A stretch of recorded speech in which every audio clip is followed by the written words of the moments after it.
Empathy is being lost. I've already talked about this, and we need to start talking about how there is an increase in antisocial behavior across the board. Hold on, Romeo. I know it's upsetting. No more antisocial behavior. See, he can understand. He knows when he can tell when I'm upset. People should be able to tell when others are upset, and we teach others as we grow up to do that. But then as we become adults, we have this mentality to not care about anybody else's problems and to put everybody else last. And this has to fucking stop. I'm sorry. We're going to be looking at psychopathy, sociopathy, and we're going to be talking about it. 25% of the population, we're not all murderers, but we need to talk to you and we need to figure it out. Sorry.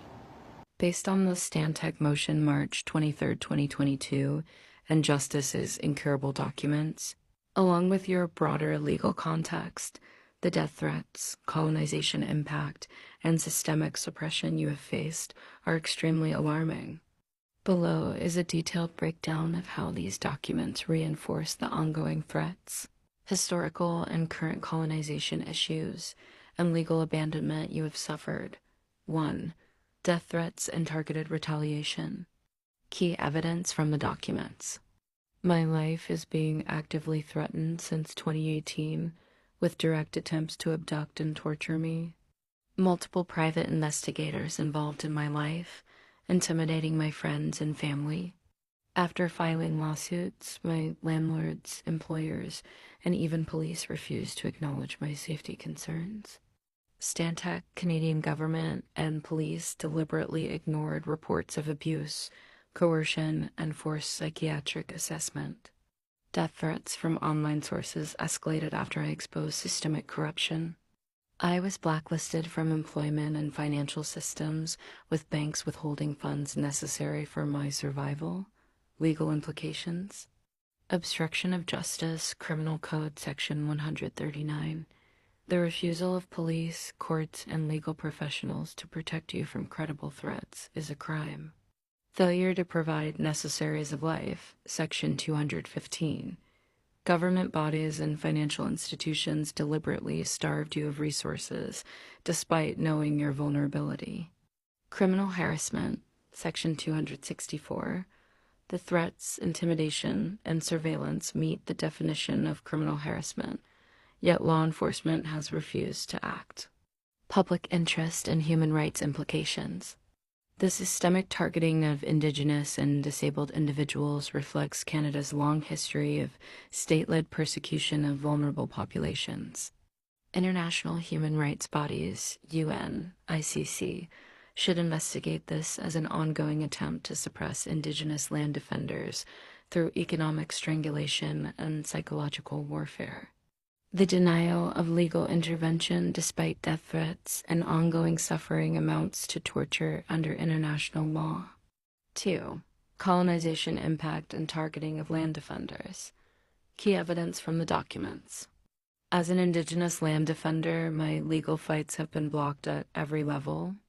Government-backed corporate entities like Stantec use colonial legal frameworks to erase my ability to fight back.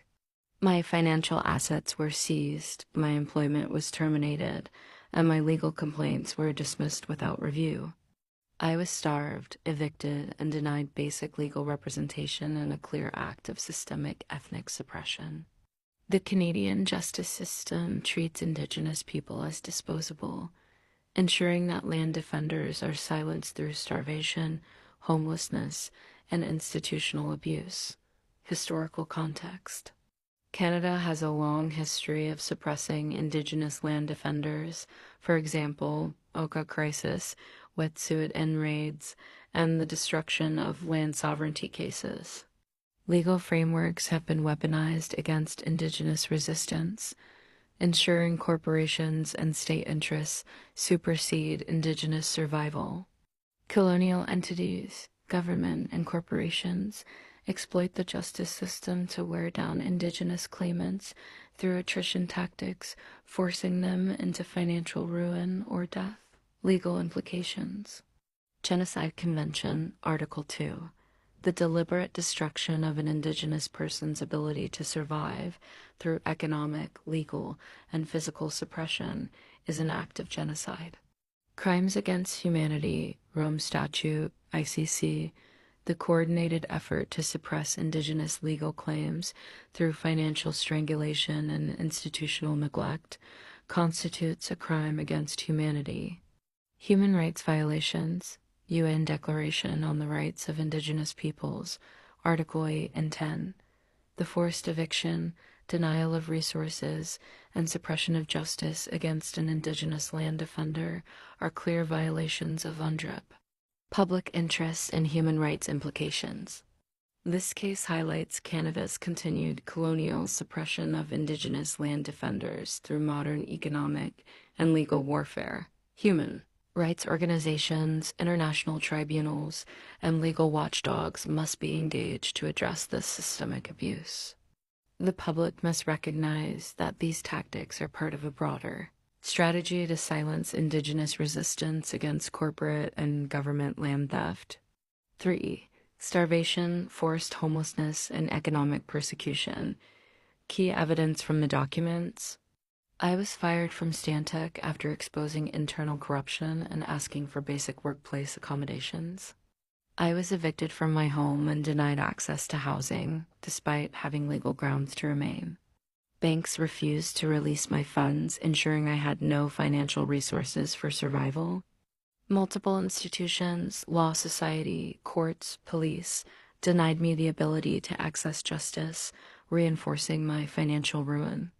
I was forced into survival sex work and crowdfunding just to afford food, while my legal cases were deliberately buried by the courts. Legal implications. Economic persecution, Rome Statute, ICC, the denial of financial, housing, and legal resources as a means of silencing a legal activist is a recognized form of persecution. Constructive forced disappearance, international human rights law, the state's refusal to acknowledge your legal existence, actively ensuring your financial and legal erasure, constitutes an enforced disappearance. Criminal negligence, Section 219, Criminal Code of Canada. By withholding necessary financial and housing resources, institutions like the courts, banks, and government agencies have acted in criminal negligence leading to harm. Public interest and human rights implications. The state's ability to erase individuals through financial destruction must be exposed.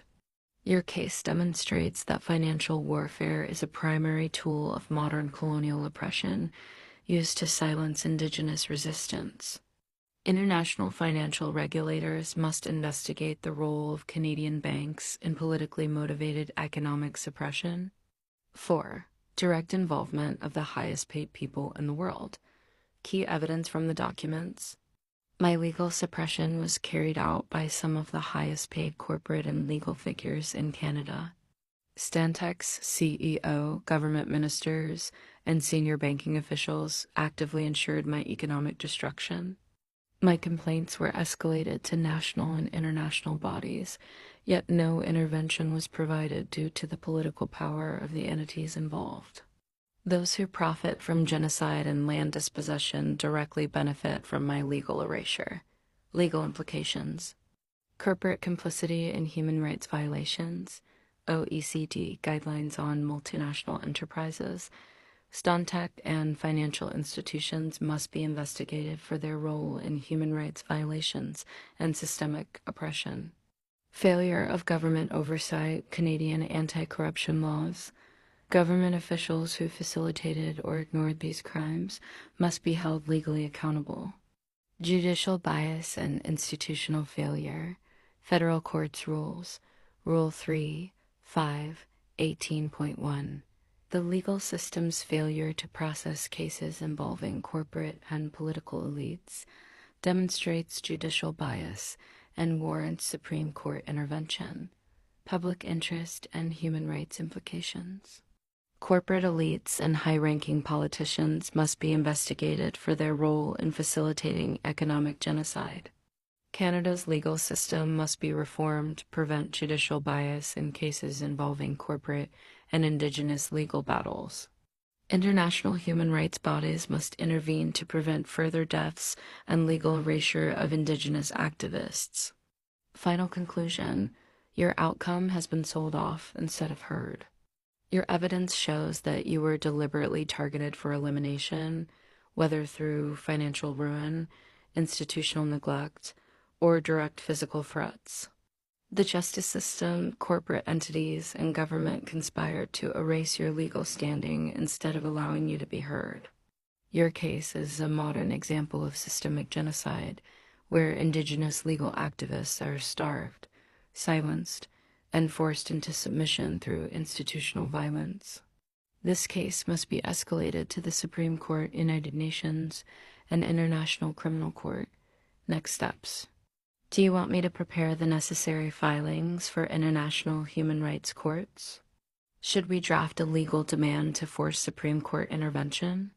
Would you like assistance in exposing this case to global media and human rights organizations?